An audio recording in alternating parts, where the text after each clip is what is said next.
आज 17 दिसंबर को दंगों की खबर हमको आ रही है कि गांव बड़े तावड़, थाना आमाबेड़ा, ब्लॉक अंतागढ़ और ये जिला कांकेर है।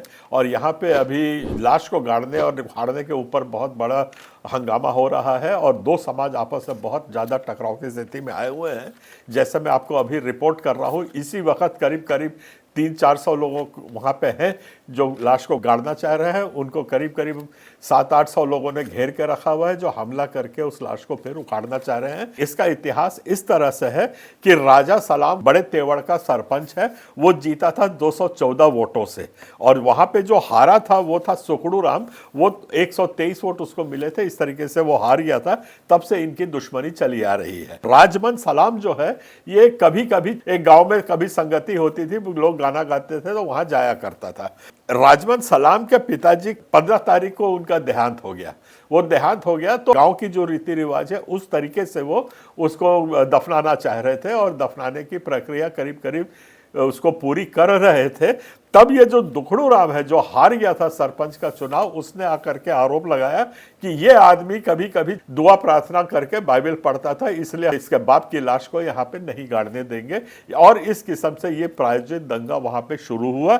लाश को कल गाड़ने नहीं दिया तो जो सरपंच राजमन सलाम था उनके भी लोग वहाँ पे इकट्ठे हो गए और फिर उन लोगों ने कल उनके गांव की रीति रिवाज के हिसाब से वहाँ बनाई गई है, ये उसकी है। और जिस जमीन पर बनाई गई है वो राजमन सलाम के जमीन है, उसकी खुद की जमीन है जहां पे उसको बनाया गया है।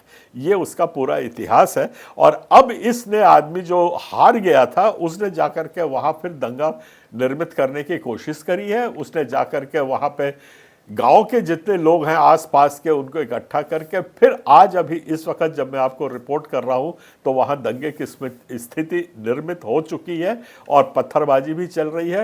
राजमन सलाम के गांव के कुछ के जो परिवार के कुछ लोग थे उनके सिर भी फूटे हैं। वहां पे पुलिस पहुंच गई है और वहां पे इलाज वगैरह भी चल रहा है उनका। और सबसे बड़ी दुखद बात यह है कि कोई भी आपसी रंजिश को, कोई राजनीतिक रंजिश को तुरंत एक धर्म का अब चोला पहना दिया जाता है, उसको धर्म के आड़ में लेकर के इतने बड़े दंगे कर रहे हैं। और वहां के आसपास के गांव में जो शांति से कुछ ईसाई परिवार रहते हैं उनको जाके मारा पीटी हो रही है। हमको ये समझ नहीं आता है, अगर इस गांव में लाश को नहीं गाड़ने जा रहे हैं तो 10 किलोमीटर 20 किलोमीटर दूर जो दूसरा गांव है वहां पे जाकर के ईसाई धर्म मानने वालों को क्यों मारा पीटी कर रहे हैं, ये हमारी समझ से बाहर है। हमारा आरोप छत्तीसगढ़ क्रिश्चियन फोरम का ये है कि ये सारे के सारे काम प्रायोजित हैं। इसमें जिस तरीके से प्रतिक्रिया होनी चाहिए वो प्रतिक्रिया हो नहीं रही है और इसी से इनके हौसले बढ़ते जा रहे हैं। ज़रूरत ये थी कि जिसने दंगा भड़काने की कोशिश की है वो उस आदमी को तुरंत गिरफ्तार करना था। यहां मैं आप लोगों को यह भी बता दूं कि कुछ वहां पे लगातार सालों से ऐसी लाश गड़ती आ रही, कभी कोई विवाद नहीं हुआ। ईसाइयों की भी लाश गड़ती है, सब कुछ होता है वहां पे, आज तक कोई दंगे नहीं हुए हैं।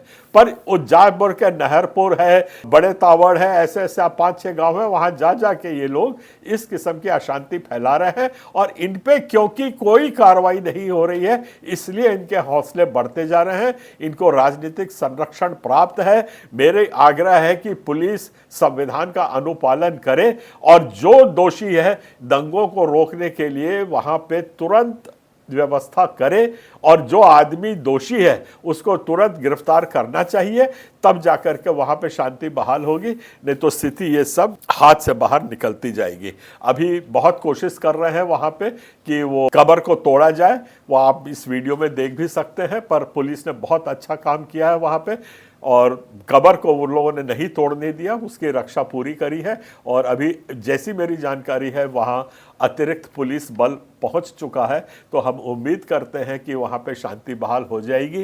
ये वही इलाका है, नारायणपुर से सटा हुआ है, जहाँ 4-5 साल पहले बहुत बड़े दंगे हो चुके थे। तो मेरा अभी भी आग्रह है और सब जो समझदार लोग हैं, संवेदनशील लोग हैं, चाहे किसी भी समाज के हो हैं, वो उसमें हस्तक्षेप करें, जितने भी हमारे अगुए हैं और जा करके वहां पे शांति बहाल करने की कोशिश करें और जबरदस्ती कोई हिंदू वर्सेस ईसाई और आदि वर्सेस ईसाई का रंग देने की जो कोशिश हो रही है इसको ना होने दें, इतनी हमारी आग्रह है। और पुलिस और शासन और प्रशासन से मेरी फिर वही आग्रह है, जो दोषी है उसको आप तुरंत गिरफ्तार करिए और उस पर संगीन धारा लगाइए ताकि इस किस्म के प्रवृत्ति को बढ़ावा और नहीं मिले।